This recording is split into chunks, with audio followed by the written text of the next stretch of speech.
प्रतियोगिता की आपाधापी भरे समय में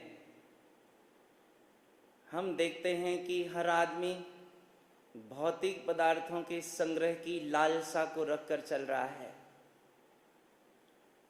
चाहता है कि जितने ज़्यादा से ज़्यादा भौतिक पदार्थ में संग्रह कर सकूंगा, एकत्र कर सकूंगा, उतना ही सुखी हो जाऊंगा। भौतिक पदार्थों से सुखी होने की कल्पना करता है। भौतिक पदार्थों से चाहता है कि मुझे शांति की प्राप्ति हो जाएगी। लेकिन जो शांति का सिंधु अंतर में हिलोरें ले रहा है, जो आनंद के स्वर अंतर में मुखरित हो रहे हैं, जो निराकुलता सुख साता फूलों सी अंतर में महक रही है, ये बाहरी संयोगों से कैसे प्राप्त हो सकेगी? अंतर की वस्तु अंतर में जाने से ही उपलब्ध होगी।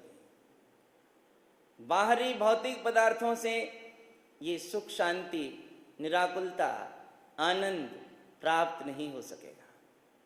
और जो जीव ये चाहते हैं कि हमें संसारी भौतिक पदार्थों से शांति की प्राप्ति हो, ये सब प्रयास तो ऐसा लगता है जैसे कि कोई आदमी रेत को पेल कर तेल निकालना चाहे या कि पानी को मथकर मक्खन निकालना चाहे।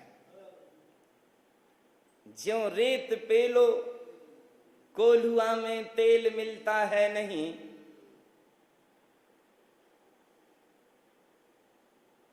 पानी बिलोने से कभी मक्खन निकलता है नहीं।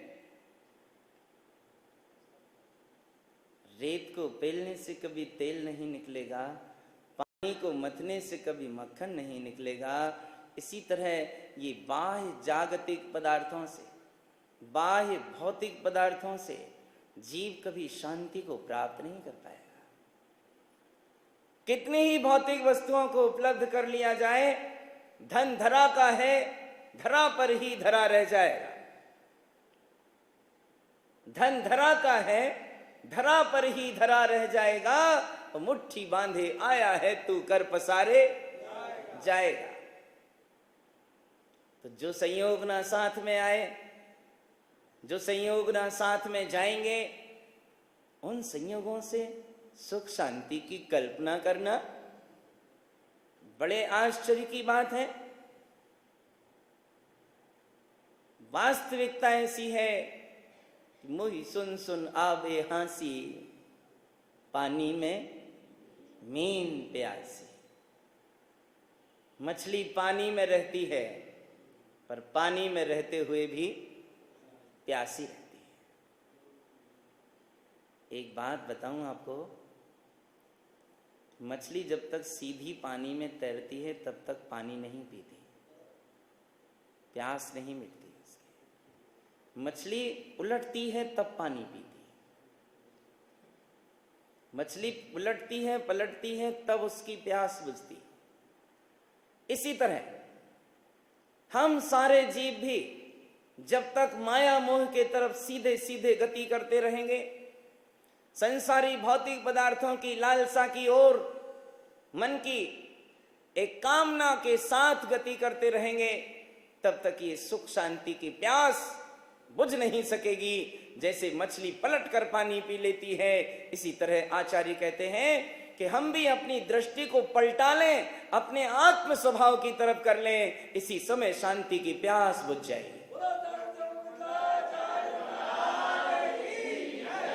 दृष्टि का परिवर्तन करना होगा। बिना दृष्टि के परिवर्तन के शांति उपलब्ध नहीं होगी, सुखोपलब्धि नहीं होगी, आनंद की अनुभूति नहीं होगी। ये सारी आत्मसत्ता की विशेषताएं आत्मोन्मुखी दृष्टि के साथ ही उपलब्ध हो सकती हैं। लेकिन जगत के जीव हैं, दृष्टि नहीं पलटना चाहते, सृष्टि पलटने का प्रयास करते हैं। बात सद्गुरु कहते हैं दृष्टि को पलटने की। हम सुन लेते हैं कि दृष्टि को पलटना है, लेकिन दृष्टि नहीं पलटकर हमारे प्रयास सृष्टि को पलटने के बने रहते हैं। और इस उलझन में बड़ी विषमताएं खड़ी होती हैं। मन के चाहे अनुसार होता नहीं। प्राप्ति की जो लालसाएं हैं, कामनाएं हैं, बेपूर्ण होती नहीं। मन है कि बहुत बहुत चाहता है, इच्छाएं हैं कि ज्वार भाटे की तरह मन में उठती हैं और कार्य होता नहीं है। तब हमारे मन में तरह तरह की खराबियां पैदा होने लगती हैं। आजकल आप देख रहे हैं कि हमारे देश में बहुत प्रकार के रोग, जिनके नाम हम पहले नहीं जानते थे, ऐसे रोग पैदा हो रहे हैं। शारीरिक रोगों की तो भरमार चल ही रही है, लेकिन मानसिक रोगों की भरमार भी कम नहीं है। शारीरिक रोग तो डॉक्टर के चेकअप करने से, दवा देने से, उसका सेवन करने से हमारे ठीक हो जाते हैं, लेकिन मानसिक रोगों को ये बाहरी डॉक्टर ठीक नहीं कर पाएंगे। शरीर के रोग भी आज बहुत विषम और बड़े ऐसे, जिन्हें हम जानते नहीं थे, बेसामने आ रहे हैं। और मन में भी ऐसे ऐसे रोग चल रहे हैं। आज की दुनिया में दो बड़े खतरनाक रोग हैं, जिनसे हर आदमी त्रस्त है, परेशान है। और ये दो खतरनाक रोग हैं टेंशन और मूड ऑफ।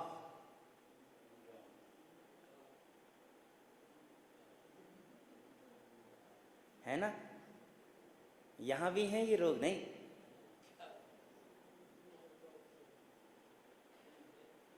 सारी दुनिया को इन रोगों ने अपने कब्जे में ले रखा है। छोटे से छोटा बालक हो, कहता है आज टेंशन बढ़ रहा है, मैं कोई काम नहीं कर सकता। मम्मी मुझसे कुछ मत बोलना, आज मेरा मूड ऑफ हो रहा है। जरा जरा से बेटों को आप कहते हुए सुन लो, बालिकाएं कहती हैं, छोटे छोटे बच्चे तो कहते हैं, बड़े बड़े लोग कहते हैं, उम्र दराज लोग कहते हैं कि आज टेंशन बढ़ रहा है। वे भले ही जानते नहीं हो कि टेंशन किस चिड़िया का नाम है, उन्हें भी टेंशन बढ़ रहा है। ये सारे विकार आज आदमी की अंतरंग हालत को खस्ता कर रहे हैं। और फिर एक सबसे बड़ी खराबी ये होती है कि आदमी को जब टेंशन बढ़ता है, मूड ऑफ होता है, परेशान होकर, त्रस्त होकर, इस टेंशन को मिटाने के लिए, मूड ऑफ को मिटाने के लिए नशा करने लगता है। कोई जर्दा खाने की लत पाड़ लेता है, कोई बीड़ी सिगरेट का सहारा ले लेता है, कोई इससे और बड़े बड़े नशों को भी अपना लेते हैं। ये सोच करके ये नशा करेंगे तो टेंशन मिट जाएगा, लेकिन ये मत भूलिए कि नशा करना टेंशन को मिटाने का कोई भी उपाय नहीं है। जितनी देर नशा रहेगा, आदमी को भ्रम होता रहता है कि मेरे को टेंशन अब नहीं है, लेकिन जैसे ही नशा उतरा और वो टेंशन तो बना ही हुआ है। नशा करना टेंशन को मिटाने का उपाय नहीं, ये मानसिक रोग हैं। और मैं अनुरोध करना चाहता हूं अपने देश की जनता से, अपने युवा साथियों से और उन सारे लोगों से जो चाहते हैं कि हम इस टेंशन को दूर करें, इस मानसिक तनाव से मुक्त जीवन जिए। आपके लिए एक ही उपाय है, मन के तनाव से रहित जीवन जीने के लिए ज्ञान की औषधि का प्रयोग करें। ये नशा टेंशन दूर नहीं कर पाएंगे, कोई डॉक्टरी इलाज टेंशन दूर नहीं कर पाएगा, क्योंकि मन की अज्ञान की परिणति से वो टेंशन पैदा होता है और ज्ञान की सम्यक परिणति से टेंशन समाप्त हो जाता है। ये उपाय है इस टेंशन को मिटाने का, इसे दूर करने का। और विश्वास तो रखना होगा परमात्मा पर, विश्वास रखना होगा भाग्य पर। बिना परमात्मा की श्रद्धा के, बिना भाग्य पर विश्वास के टेंशन समाप्त नहीं होगा। उस जुलाहे ने एक दिन स्टेशन के पास देखा, क्योंकि ट्रेन रुई से खाली हुई थी, और उसने देखा कि इतनी सारी रुई, इतनी सारी रुई, इतनी सारी रुई, इतनी सारी रुई, कौन धुनेगा, कौन बुनेगा? चित्त में बैठ गया ये प्रश्न, कौन धुनेगा, कौन बुनेगा? टेंशन पैदा हो गया। ऐसे ही तो टेंशन पैदा होते हैं ना। भारी हो गया उसका मन मस्तिष्क, कौन धुनेगा, कौन बुनेगा? सारे घर के कामकाज ठप पड़ने लगे। एक ही चिंता, एक ही टेंशन, कौन धुनेगा, कौन बुनेगा? काफी प्रयास करने के बाद भी अब डॉक्टर आते, पूछते भैया क्या तकलीफ है तुम्हें? वो कहता कौन धुनेगा, कौन बुनेगा? अब शरीर की कोई तकलीफ हो तो बताई जाए। तकलीफ मन की थी, वो डॉक्टर शरीर की तकलीफ पूछते थे और वो कहता था कौन धुनेगा, कौन बुनेगा? एक दिन कोई संत आए, उनके पास उसके परिवार के लोगों ने प्रस्ताव रखा कि बहुत दिन से इसके मन में प्रश्न चल रहा है। संत ने पूछा ये प्रश्न जागा कहाँ से? उन्हें सारी परिस्थिति बतलाई गई। संत ने कहा मेरे पास ले आना, हो सकता है ठीक हो जाए। उस आदमी को ले जाया गया। संत ने उस जुलाहे के कान में जोर से एक बात कही कि वो सारी रुई जल गई, राख हो गई, खाक हो गई, कुछ नहीं रहा। उसकी नींद सी टूटी। हाँ, जल गई, राख हो गई, खाक हो गई, चलो एक चिंता मिटी, कौन धुनेगा, कौन बनेगा? एक टेंशन मिटा, कौन धुनेगा, कौन बनेगा?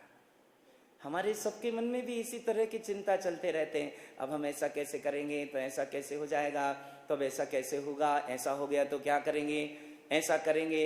ये सारे विकल्प तनाव पैदा करते हैं। इस तनाव को ही टेंशन कहा जाता है।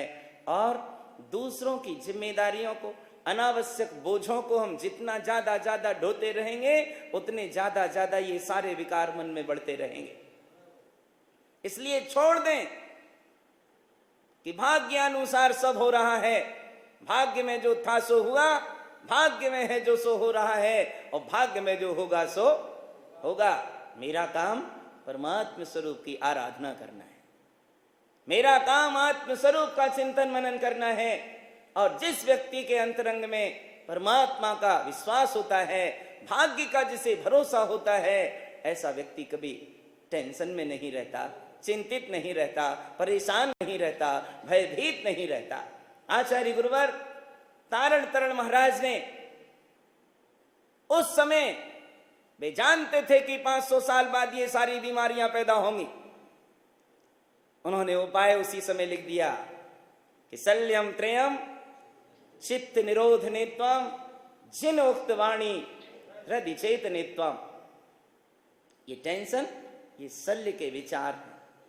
कैसे होगा, कब होगा, ऐसा ना हो जाए, ऐसा हो गया तो क्या करूंगा, ये सब जितने भी मानसिक वैचारिक तनाव रूप परिणाम हैं, यही तो दुख देते हैं, शल्य की तरह, कांटे की तरह छिदते हैं।